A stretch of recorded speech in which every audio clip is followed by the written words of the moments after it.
Alright, 9:90 p.m. January 3, 26. Mabuhay sa part 2. Evening sisters, mabuhay.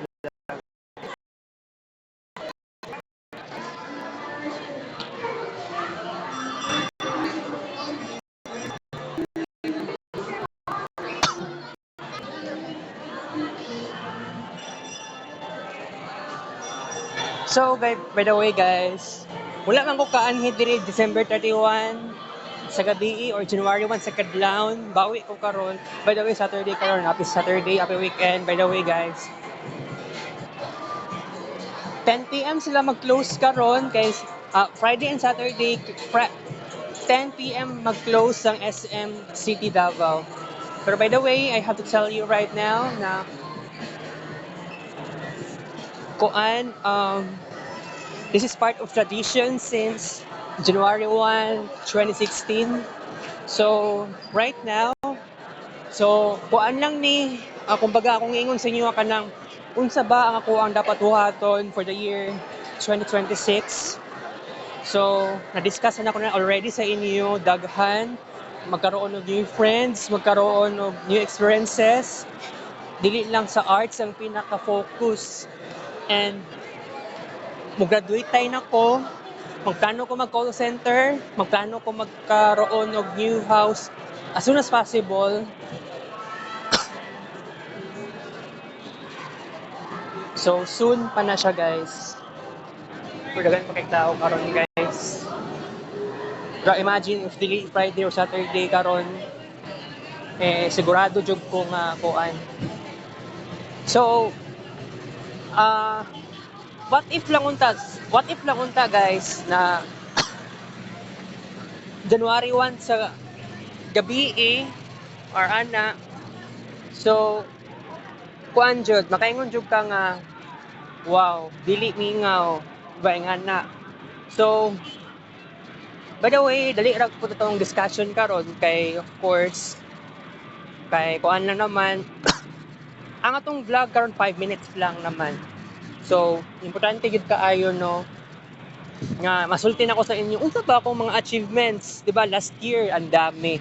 Pero karon another naman na experiences ang kailangan na ako matry because kung isipon lang ninyo wala na ako na experience tong dati bitaw nga ay magkaroon ako ng nag-hangout sa akong mga kauban, whether silingan na ko or classmates. I know, right?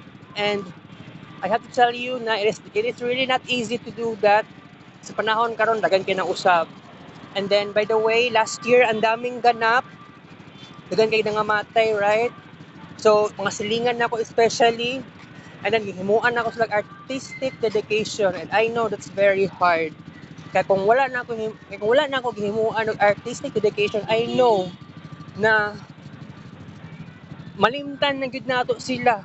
Ang ilang pagkamatay, malimtan gud nato sila. Yes, forever and ever nato malimtan. Dagan kinangamatay na silingan namo.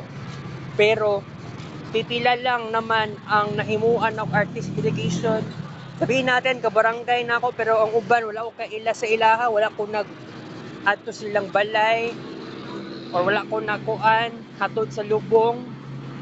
So, that would be the kuan. So, karon na year, I am hoping na magkaroon ako ng new friends kasi mao gyud ni ang pinaka gusto na ako last year nga wala naman jud na fulfill, di ba? Pero I know na dili pa gyud ulahi ang tanan. Sa panahon pud karon nadaghan kay nangausap ang sitwasyon ng panahon. Pero honest na ko sa inyo ha na wala sa ko nga gustuhan pod na magkaingani ko. Siguro naman bawi na jud kay ko sound sa natapos ko last year when it comes to arts, pero karon na year kailangan mag-focus sa pagkaroon ng new friends. I know na dili na siya nga nakadali, pero I know kung pwede mag-start ko tomorrow sa pagkaroon ng kuan visualization, igo lang ko mag-kuan ka na ganing mag-appearance ng kusuubang tao. Pwede mo atog kuan internet cafe, pwede mag-adto sa piso wifi na kuan, mag-standby, maglingkod. Kumbaga mo na tradition na ako katong pre-COVID 2019 especially. Pero ang daming ganap sa akin. May nalang gani na kuan jud na ako, guys. Diba? So, karon na year, i-manifest na ako isa-isa. Gusto ko maging dancer, maging singer. Gusto na ako, di ba, musuroy, suruyo ng Tibok Davao City to be possible. So, unsa pa akong mga lugar na naatuan, Toril, Mintal, Kalinan, Sa, Panakan, o katong last year, di ba? Grabe kay itong last year, guys. So, karon na year, di na gyud ta dapat magkuan, di na gyud ta magkuan, dili na gyud pwede malampason ng tanan. So, ang dami talagang something na kailangan buhaton, mahitabo, right? So, ang about sa Victoria Plaza, wa na jud ko ni ko ano, wa na ko naabtan tong nasulod yung tawon sa December 31. At least nakuan na ko kanang before December 31 naka adto gyud din taon ko, guys. By the way, morning bagong SM City Davao na wala ko kasulod diha. Diba? Unsa na siya? Dili na siya kuan. Mura dili na siya annex. Dili ko sure. Pero wala pa yung taon ko nakasulod diha. Dagan kay entrance sa SM Ecoland. SM City Davao, Korea Buyag. Okay? So mag-vlog pa ko unya, guys, na pa ko'y arts. So maiba naman sa karon no kay dagan kay tao karon kay wala may SGs. So mag-close na sila SGs karon. So I know, diba? So siguro I think sa next ako nga journey pag muanhi ko diri sa December 31 or January 1, bawion na lang gid nako ang tanan kung pwede lang gyud maka 1 hour ko. I hope dili lagi ko busy kay katong lagi last December 31. I know na daming ganap pero kuan mang good tawag anak ka ng dugay ko nakaligo ato nga time kay December 30 ni adtog buki natog dolo kami ni mama. Ginalba ko sa mama na ko nga di daw ko pwede magkuan, di daw ko pwede maligo daw. So mao gani nga na slow down na yung taon ko, guys. Wala na noon ko nakakuan. Wala lang yung taon ko naka pas-pas o kuan. Iba fast pace dapat. So by the way kini ng SM wala man nga ni last year. Wala nga ni last year. Nabaguhan ko karon. Okay?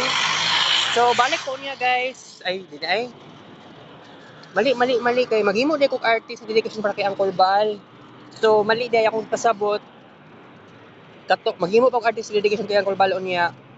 Dili siya i-upload sa Marvin Ray Vlog. Okay, so muna nito ang last vlog para sa Marvin Ray Vlog karong gabi, guys. Good night, sweet dreams. Kita ka tomorrow. And 7 p.m. Happy Saturday. Adios.